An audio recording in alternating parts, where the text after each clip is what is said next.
My name is Thayer Tolles. I'm a curator in the American wing, and my topic today is thank you. Ever since I was young, manners have been beaten into me. I listened for years and years to my grandmother asking me to hold the door open or telling me to hold the door open for her. In having children, I want them to understand that concept as well. When my kids were little, I always used to laugh at the thank you notes we'd get from birthday parties where it was literally fill in the blank, like, "Dear fill in the blank, thank you so much for the fill in the blank. It makes me feel fill in the blank." I like how gratitude can be just the very simple gesture of saying thank you or something much larger.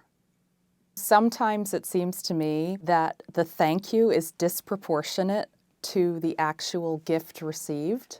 Frederick McMonnies received $50 from Charles McKim when he wanted to go to Paris to study.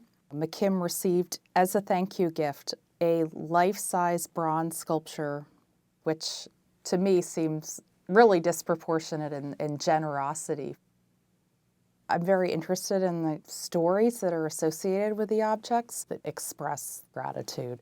This piece, it's a little wacky in a sense because the patron had negotiated the engraver's release from prison after a scandal he had been involved in. So when he got his feet on the ground, this is what he did. I think email thank you notes are now quite acceptable, but I actually really like getting a written thank you note in the mail. I mean, who gets real mail anymore? I really like the sampler done by a young girl expressing thanks to the benefactors of this school. At this time, it was hard for poor girls to get an education. I'm a knitter myself, so I always joke that I'm knitting love into every stitch, and maybe she was stitching gratitude. There are a lot of presentation objects that are given from groups of people to a single individual or by the maker to a client. This tea urn was given to a Philadelphia doctor for helping citizens who were ravaged by a yellow fever. I like how such a beautiful object comes out of this really awful event. There is the issue of spirituality in thanks. There are objects that are really offerings in hopes that something good will happen. In the case of this torque or neck ring, it's fun to think of people casting these into the peat bogs where they thought that the gods would find them. And then there are objects that they think the gods could use. Here we have a sculpture who's offering objects to the gods. He's holding a dove. It's almost as if you see this whole act of thanks playing out.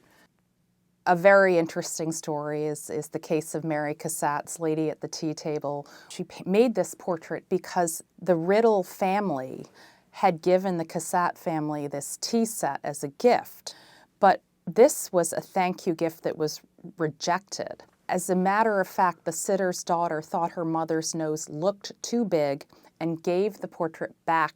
I bet she had really good manners though, because she certainly knew how to serve tea properly. On the simplest level, thank you is a universal expression. Everyone at one point or another feels gratitude towards a god, an individual, some good thing that's happened to them. And I'm just interested in the ways that people express thanks or gratitude. I'm not going to beat anyone down for failing to thank me, but I don't forget sometimes.